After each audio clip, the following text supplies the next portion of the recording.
ಕರ್ನಾಟಕದಲ್ಲಿ ಯುವಕರಿಗೆ ಕೆಲಸ ಕೊಡುವಂತಹ ಅಗತ್ಯ ತೀರಾ ಅನಿವಾರ್ಯ ಇದೆ.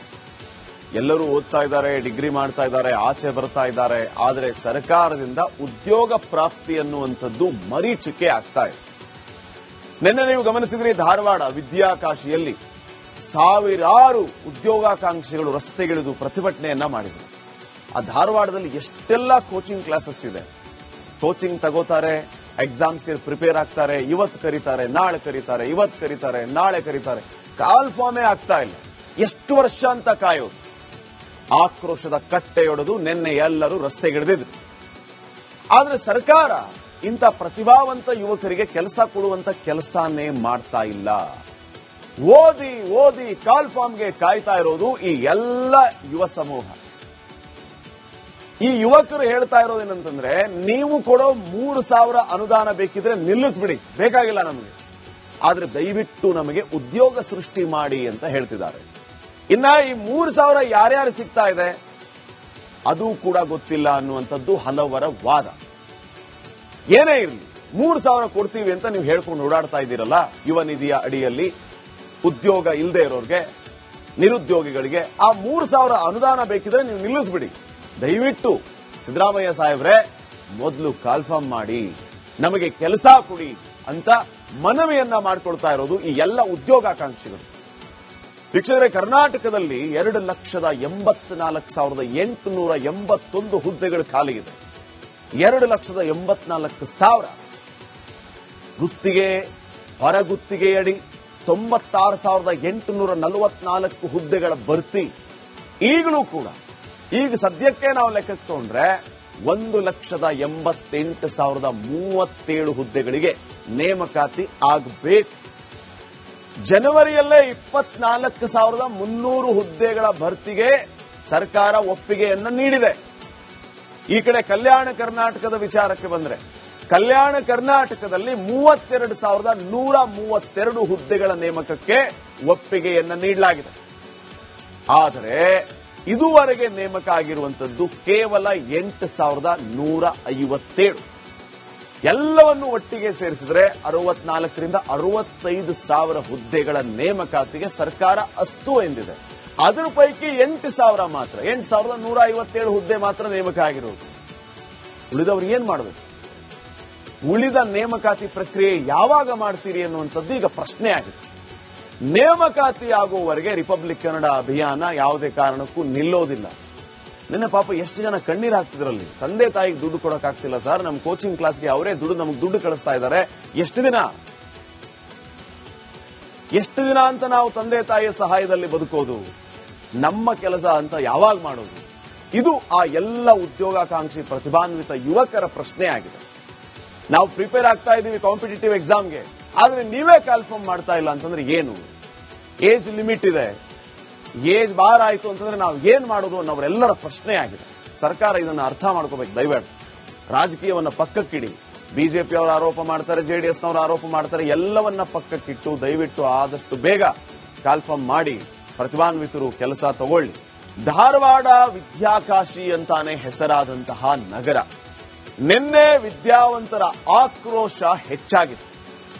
ಕಾರಣ ಎಲ್ಲರ ಒತ್ತಾಯ ಒಂದೇ, ಅದು ಸರ್ಕಾರ ತಕ್ಷಣವೇ ಖಾಲಿ ಇರುವ 2,80,000 ಸರ್ಕಾರಿ ಹುದ್ದೆಗಳ ನೇಮಕಾತಿಯನ್ನ ಮಾಡ್ಕೋಬೇಕು ಅಂತ ಹೇಳಿ ತಮಗೆ ಉದ್ಯೋಗವನ್ನ ನೀಡಬೇಕು ಅನ್ನುವಂತಹ ಒತ್ತಾಯ ಹೆಚ್ಚಾಗಿತ್ತು.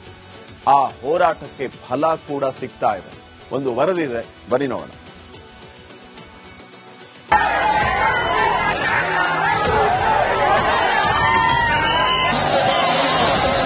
ಸಿದ್ದರಾಮಯ್ಯ ಸರ್ಕಾರಕ್ಕೆ ನೇರವಾದಂತ ಚಾಲೆಂಜ್. ಏನೇನೋ ರಾಜಕೀಯ ಮಾಡ್ತಾರೆ, ನಾವಿಲ್ಲಿ ಈ ಹುದ್ದೆನ ಭರ್ತಿ ಮಾಡಿ ನಾವು ನಿಮ್ಮನ್ನ ಕೊಂಡಾಡ್ತೀವಿ. ಇದು ಸರ್ಕಾರಿ ಉದ್ಯೋಗಾಕಾಂಕ್ಷಿಗಳ ಆಕ್ರೋಶ.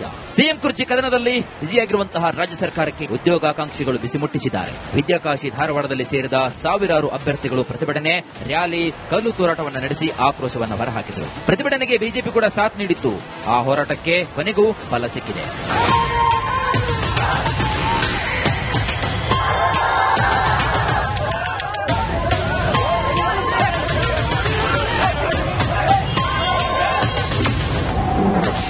ಉದ್ಯೋಗಾಕಾಂಕ್ಷಿಗಳ ಕಿಡಿ, ಧಾರವಾಡ ಉದ್ವಿಗ್ನ.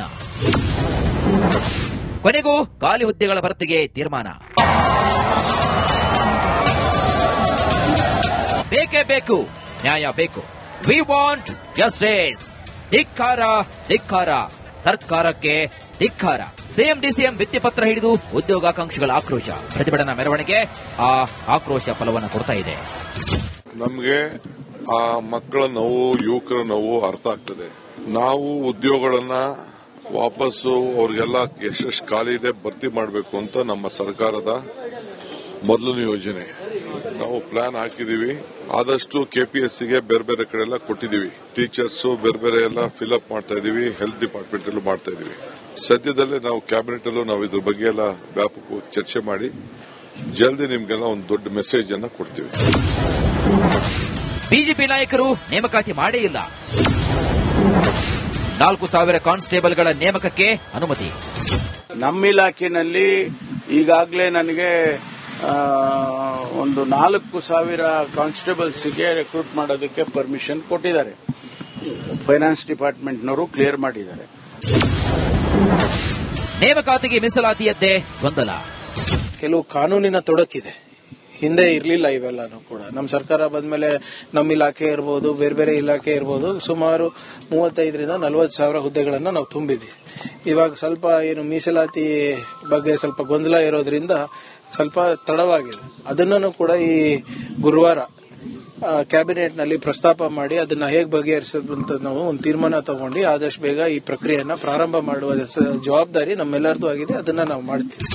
ಅದೇನೇ ಇರಲಿ, ವಿಪಕ್ಷಗಳನ್ನ ದೂರುತ್ತಾ ಕೂತಿರುವಂತಹ ಸರ್ಕಾರ ಉದ್ಯೋಗಾಕಾಂಕ್ಷಿಗಳ ಹಿತವನ್ನು ಕೂಡ ಮರೆತು ಬಿಟ್ಟಿದೆ. ಹತ್ತತ್ರ 3 ವರ್ಷ ಕಳೀತಾ ಬಂದಿದೆ. ಸರ್ಕಾರಿ ಹುದ್ದೆಗಳ ನೇಮಕಾತಿಗೆ ಗ್ರಹಣ ಹಿಡಿದಂತಾಗಿದೆ. ಪಂಚ ಗ್ಯಾರಂಟಿಗಳ ಈಡೇರಿಕೆ ಹಾಗೂ ಕುರ್ಚಿ ಕದನದಲ್ಲೇ ಮುಳುಗಿರುವಂತಹ ಸರ್ಕಾರ ಅಭಿವೃದ್ಧಿ ಜೊತೆಗೆ ನೇಮಕಾತಿಯನ್ನು ಕೂಡ ಗಾಳಿಗೆ ತೂರಿದೆ. ಲಕ್ಷಾಂತರ ಅಭ್ಯರ್ಥಿಗಳು ಜಾತಕ ಪಕ್ಷಿಗಳಂತೆ ಕಾದು ಕುಳಿತಿದ್ದಾರೆ. ಈಗಲಾದರೂ ಸರ್ಕಾರ ಖಾಲಿ ಹುದ್ದೆಗಳ ನೇಮಕಾತಿಗೆ ಚಾಲನೆ ನೀಡಬೇಕಾಗಿದೆ. Bureau report, republic Kannada. ಕರ್ನಾಟಕದಲ್ಲಿ ಯುವಕರಿಗೆ ಕೆಲಸ ಕೊಡುವಂತಹ ಅಗತ್ಯ ತೀರಾ ಅನಿವಾರ್ಯ ಇದೆ. ಎಲ್ಲರೂ ಓದ್ತಾ ಇದ್ದಾರೆ, ಡಿಗ್ರಿ ಮಾಡ್ತಾ ಇದ್ದಾರೆ, ಆಚೆ ಬರ್ತಾ ಇದ್ದಾರೆ. ಆದರೆ ಸರ್ಕಾರದಿಂದ ಉದ್ಯೋಗ ಪ್ರಾಪ್ತಿ ಅನ್ನುವಂಥದ್ದು ಮರೀಚಿಕೆ ಆಗ್ತಾ ಇದೆ. ನಿನ್ನೆ ನೀವು ಗಮನಿಸಿದ್ರಿ, ಧಾರವಾಡ ವಿದ್ಯಾಕಾಶಿಯಲ್ಲಿ ಸಾವಿರಾರು ಉದ್ಯೋಗಾಕಾಂಕ್ಷಿಗಳು ರಸ್ತೆಗಿಳಿದು ಪ್ರತಿಭಟನೆಯನ್ನ ಮಾಡಿದರು. ಆ ಧಾರವಾಡದಲ್ಲಿ ಎಷ್ಟೆಲ್ಲ ಕೋಚಿಂಗ್ ಕ್ಲಾಸಸ್ ಇದೆ. ಕೋಚಿಂಗ್ ತಗೋತಾರೆ, ಎಕ್ಸಾಮ್ಸ್ಗೆ ಪ್ರಿಪೇರ್ ಆಗ್ತಾರೆ. ಇವತ್ತು ಕರೀತಾರೆ, ನಾಳೆ ಕರೀತಾರೆ, ಇವತ್ತು ಕರೀತಾರೆ, ನಾಳೆ ಕರೀತಾರೆ. ಕಾಲ್ ಫಾರ್ಮೇ ಆಗ್ತಾ ಇಲ್ಲ. ಎಷ್ಟು ವರ್ಷ ಅಂತ ಕಾಯೋದು? ಆಕ್ರೋಶದ ಕಟ್ಟೆಯೊಡೆದು ನಿನ್ನೆ ಎಲ್ಲರೂ ರಸ್ತೆಗಿಳಿದಿದ್ರು. ಆದ್ರೆ ಸರ್ಕಾರ ಇಂಥ ಪ್ರತಿಭಾವಂತ ಯುವಕರಿಗೆ ಕೆಲಸ ಕೊಡುವಂತ ಕೆಲಸನೇ ಮಾಡ್ತಾ ಇಲ್ಲ. ಓದಿ ಓದಿ ಕಾಲ್ ಫಾರ್ಮ್ಗೆ ಕಾಯ್ತಾ ಇರೋದು ಈ ಎಲ್ಲ ಯುವ ಸಮೂಹ. ಈ ಯುವಕರು ಹೇಳ್ತಾ ಇರೋದೇನಂತಂದ್ರೆ, ನೀವು ಕೊಡೋ 3,000 ಅನುದಾನ ಬೇಕಿದ್ರೆ ನಿಲ್ಲಿಸ್ಬಿಡಿ, ಬೇಕಾಗಿಲ್ಲ ನಮಗೆ. ಆದ್ರೆ ದಯವಿಟ್ಟು ನಮಗೆ ಉದ್ಯೋಗ ಸೃಷ್ಟಿ ಮಾಡಿ ಅಂತ ಹೇಳ್ತಿದ್ದಾರೆ. ಇನ್ನ ಈ 3,000 ಯಾರ್ಯಾರು ಸಿಗ್ತಾ ಇದೆ ಅದು ಕೂಡ ಗೊತ್ತಿಲ್ಲ ಅನ್ನುವಂಥದ್ದು ಹಲವರ ವಾದ. ಏನೇ ಇರಲಿ, 3,000 ಕೊಡ್ತೀವಿ ಅಂತ ನೀವು ಹೇಳ್ಕೊಂಡು ಓಡಾಡ್ತಾ ಇದ್ದೀರಲ್ಲ, ಯುವ ನಿಧಿಯ ಅಡಿಯಲ್ಲಿ ಉದ್ಯೋಗ ಇಲ್ಲದೆ ಇರೋರಿಗೆ, ನಿರುದ್ಯೋಗಿಗಳಿಗೆ ಆ 3,000 ಅನುದಾನ ಬೇಕಿದ್ರೆ ನೀವು ನಿಲ್ಲಿಸ್ಬಿಡಿ. ದಯವಿಟ್ಟು ಸಿದ್ದರಾಮಯ್ಯ ಸಾಹೇಬ್ರೆ, ಮೊದಲು ಕಾಲ್ಫಾರ್ಮ್ ಮಾಡಿ, ನಮಗೆ ಕೆಲಸ ಕೊಡಿ ಅಂತ ಮನವಿಯನ್ನ ಮಾಡಿಕೊಳ್ತಾ ಇರೋದು ಈ ಎಲ್ಲ ಉದ್ಯೋಗಾಕಾಂಕ್ಷಿಗಳು. ವೀಕ್ಷಕರೇ, ಕರ್ನಾಟಕದಲ್ಲಿ 2,84,881 ಹುದ್ದೆಗಳು ಖಾಲಿ ಇದೆ. 2,84,000 ಗುತ್ತಿಗೆ, ಹೊರಗುತ್ತಿಗೆಯಡಿ 96,844 ಹುದ್ದೆಗಳ ಭರ್ತಿ. ಈಗಲೂ ಕೂಡ ಈಗ ಸದ್ಯಕ್ಕೆ ನಾವು ಲೆಕ್ಕಕ್ಕೆ ತಗೊಂಡ್ರೆ 1,88,037 ಹುದ್ದೆಗಳಿಗೆ ನೇಮಕಾತಿ ಆಗಬೇಕು. ಜನವರಿಯಲ್ಲೇ 24,300 ಹುದ್ದೆಗಳ ಭರ್ತಿಗೆ ಸರ್ಕಾರ ಒಪ್ಪಿಗೆಯನ್ನ ನೀಡಿದೆ. ಈ ಕಡೆ ಕಲ್ಯಾಣ ಕರ್ನಾಟಕದ ವಿಚಾರಕ್ಕೆ ಬಂದ್ರೆ, ಕಲ್ಯಾಣ ಕರ್ನಾಟಕದಲ್ಲಿ 32,132 ಹುದ್ದೆಗಳ ನೇಮಕಕ್ಕೆ ಒಪ್ಪಿಗೆಯನ್ನ ನೀಡಲಾಗಿದೆ. ಆದರೆ ಇದುವರೆಗೆ ನೇಮಕ ಆಗಿರುವಂತದ್ದು ಕೇವಲ 8,157. ಎಲ್ಲವನ್ನು ಒಟ್ಟಿಗೆ ಸೇರಿಸಿದರೆ 64,000 ರಿಂದ 65,000 ಹುದ್ದೆಗಳ ನೇಮಕಾತಿಗೆ ಸರ್ಕಾರ ಅಸ್ತು ಎಂದಿದೆ. ಅದರ ಪೈಕಿ 8,000 ಮಾತ್ರ, 8,157 ಹುದ್ದೆ ಮಾತ್ರ ನೇಮಕ ಆಗಿರುವುದು. ಉಳಿದವರು ಏನ್ ಮಾಡಬೇಕು? ಉಳಿದ ನೇಮಕಾತಿ ಪ್ರಕ್ರಿಯೆ ಯಾವಾಗ ಮಾಡ್ತೀರಿ ಅನ್ನುವಂಥದ್ದು ಈಗ ಪ್ರಶ್ನೆ ಆಗಿದೆ. ನೇಮಕಾತಿ ಆಗುವವರೆಗೆ ರಿಪಬ್ಲಿಕ್ ಕನ್ನಡ ಅಭಿಯಾನ ಯಾವುದೇ ಕಾರಣಕ್ಕೂ ನಿಲ್ಲೋದಿಲ್ಲ. ನಿನ್ನೆ ಪಾಪ ಎಷ್ಟು ಜನ ಕಣ್ಣೀರು ಹಾಕ್ತಿದ್ರಲ್ಲಿ, ತಂದೆ ತಾಯಿಗೆ ದುಡ್ಡು ಕೊಡೋಕ್ಕಾಗ್ತಿಲ್ಲ ಸರ್, ನಮ್ಮ ಕೋಚಿಂಗ್ ಕ್ಲಾಸ್ಗೆ ಅವರೇ ನಮಗೆ ದುಡ್ಡು ಕಳಿಸ್ತಾ ಇದ್ದಾರೆ, ಎಷ್ಟು ದಿನ ಅಂತ ನಾವು ತಂದೆ ತಾಯಿಯ ಸಹಾಯದಲ್ಲಿ ಬದುಕೋದು, ನಮ್ಮ ಕೆಲಸ ಅಂತ ಯಾವಾಗ ಮಾಡೋದು? ಇದು ಆ ಎಲ್ಲ ಉದ್ಯೋಗಾಕಾಂಕ್ಷಿ ಪ್ರತಿಭಾನ್ವಿತ ಯುವಕರ ಪ್ರಶ್ನೆ ಆಗಿದೆ. ನಾವು ಪ್ರಿಪೇರ್ ಆಗ್ತಾ ಇದ್ದೀವಿ ಕಾಂಪಿಟೇಟಿವ್ ಎಕ್ಸಾಮ್ಗೆ, ಆದ್ರೆ ನೀವೇ ಕಾಲ್ಫಾರ್ಮ್ ಮಾಡ್ತಾ ಇಲ್ಲ ಅಂತಂದ್ರೆ ಏನು? ಏಜ್ ಲಿಮಿಟ್ ಇದೆ, ಏಜ್ ಬಾರ್ ಆಯ್ತು ಅಂತಂದ್ರೆ ನಾವು ಏನ್ ಮಾಡೋದು ಅನ್ನೋರೆಲ್ಲರ ಪ್ರಶ್ನೆ ಆಗಿದೆ. ಸರ್ಕಾರ ಇದನ್ನು ಅರ್ಥ ಮಾಡ್ಕೋಬೇಕು. ದಯವಿಟ್ಟು ರಾಜಕೀಯವನ್ನ ಪಕ್ಕಕ್ಕಿಡಿ. ಬಿಜೆಪಿ ಅವರು ಆರೋಪ ಮಾಡ್ತಾರೆ, ಜೆಡಿಎಸ್ನವರು ಆರೋಪ ಮಾಡ್ತಾರೆ, ಎಲ್ಲವನ್ನ ಪಕ್ಕಕ್ಕಿಟ್ಟು ದಯವಿಟ್ಟು ಆದಷ್ಟು ಬೇಗ ಕಾಲ್ಫಾರ್ಮ್ ಮಾಡಿ ಪ್ರತಿಭಾನ್ವಿತರು ಕೆಲಸ ತಗೊಳ್ಳಿ. ಧಾರವಾಡ ವಿದ್ಯಾಕಾಶಿ ಅಂತಾನೆ ಹೆಸರಾದಂತಹ ನಗರ, ನಿನ್ನೆ ವಿದ್ಯಾವಂತರ ಆಕ್ರೋಶ ಹೆಚ್ಚಾಗಿದೆ. ಕಾರಣ ಎಲ್ಲರ ಒತ್ತಾಯ ಒಂದೇ, ಅದು ಸರ್ಕಾರ ತಕ್ಷಣವೇ ಖಾಲಿ ಇರುವ 2,80,000 ಸರ್ಕಾರಿ ಹುದ್ದೆಗಳ ನೇಮಕಾತಿಯನ್ನ ಮಾಡ್ಕೋಬೇಕು ಅಂತ ಹೇಳಿ ತಮಗೆ ಉದ್ಯೋಗವನ್ನ ನೀಡಬೇಕು ಅನ್ನುವಂತಹ ಒತ್ತಾಯ ಹೆಚ್ಚಾಗಿದೆ. ಆ ಹೋರಾಟಕ್ಕೆ ಫಲ ಕೂಡ ಸಿಗ್ತಾ ಇದೆ. ಒಂದು ವರದಿ ಇದೆ, ಬನ್ನಿ ನೋಡೋಣ.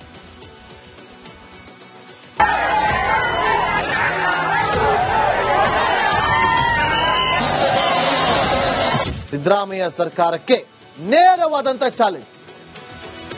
ಏನೇನೋ ರಾಜಕೀಯ ಮಾಡ್ತಾರೆ ನಾವಿಲ್ಲಿ. ಈ ಹುದ್ದೆನ ಭರ್ತಿ ಮಾಡಿ ನಾವು ನಿಮ್ಮನ್ನ ಕೊಂಡಾಡ್ತೀವಿ. ಇದು ಸರ್ಕಾರಿ ಉದ್ಯೋಗಾಕಾಂಕ್ಷಿಗಳ ಆಕ್ರೋಶ.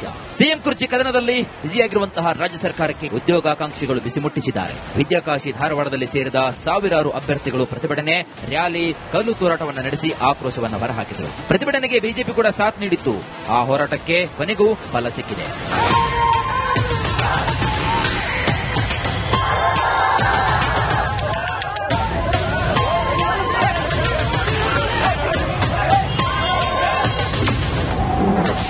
ಉದ್ಯೋಗಾಕಾಂಕ್ಷಿಗಳ ಕಿಡಿ, ಧಾರವಾಡ ಉದ್ವಿಗ್ನ.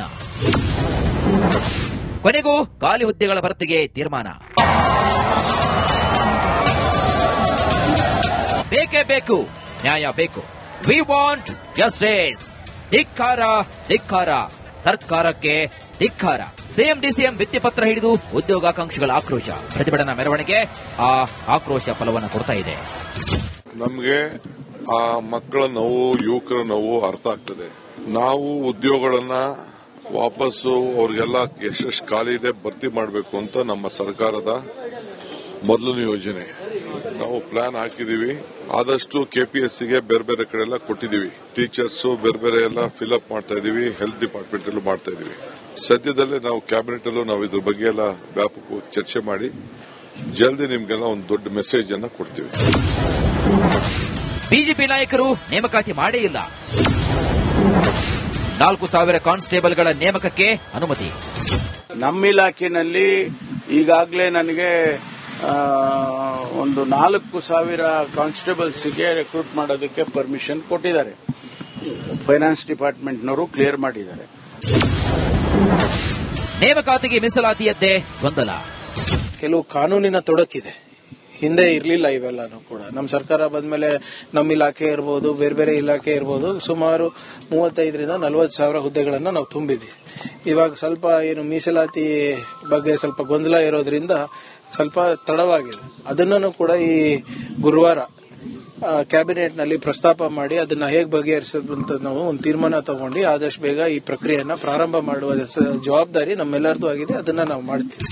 ಅದೇನೇ ಇರಲಿ, ವಿಪಕ್ಷಗಳನ್ನ ದೂರುತ್ತಾ ಕೂತಿರುವಂತಹ ಸರ್ಕಾರ ಉದ್ಯೋಗಾಕಾಂಕ್ಷಿಗಳ ಹಿತವನ್ನು ಕೂಡ ಮರೆತು ಬಿಟ್ಟಿದೆ. ಹತ್ತತ್ರ 3 ವರ್ಷ ಕಳೀತಾ ಬಂದಿದೆ. ಸರ್ಕಾರಿ ಹುದ್ದೆಗಳ ನೇಮಕಾತಿಗೆ ಗ್ರಹಣ ಹಿಡಿದಂತಾಗಿದೆ. ಪಂಚ ಗ್ಯಾರಂಟಿಗಳ ಈಡೇರಿಕೆ ಹಾಗೂ ಕುರ್ಚಿ ಕದನದಲ್ಲೇ ಮುಳುಗಿರುವಂತಹ ಸರ್ಕಾರ ಅಭಿವೃದ್ಧಿ ಜೊತೆಗೆ ನೇಮಕಾತಿಯನ್ನು ಕೂಡ ಗಾಳಿಗೆ ತೂರಿದೆ. ಲಕ್ಷಾಂತರ ಅಭ್ಯರ್ಥಿಗಳು ಜಾತಕ ಪಕ್ಷಿಗಳಂತೆ ಕಾದು ಕುಳಿತಿದ್ದಾರೆ. ಈಗಲಾದರೂ ಸರ್ಕಾರ ಖಾಲಿ ಹುದ್ದೆಗಳ ನೇಮಕಾತಿಗೆ ಚಾಲನೆ ನೀಡಬೇಕಾಗಿದೆ. Bureau report, republic Kannada.